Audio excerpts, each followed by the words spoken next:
इस क्वेश्चन में हमें ये रिलेशन गिवन है, कह रहा है bracket a comma B belongs to R, यानी a कॉमा बी मेरा इस रिलेशन में है। अगर a कॉमा बी इस रिलेशन में है तो ये मेरी दो कंडीशन सेटिस्फाई करेगा। पहली बात तो a comma B belongs to q होना चाहिए, यानी a और b q सेट में होने चाहिए। दूसरी condition a minus B belongs to z, z होता है मेरा इंटीजर, यानी a माइनस बी मेरे इंटीजर होने चाहिए, यानी डिफरेंस ऑफ a और b इंटीजर होना चाहिए।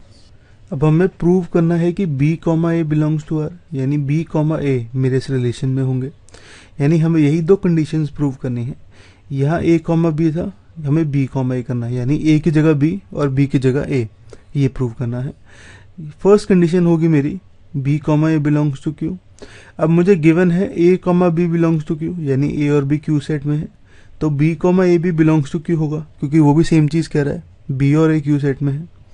सेकेंड कंडीशन प्रूव करनी है हमें कि b minus A belongs to z, यानी b माइनस ए मेरा इंटीजर होगा।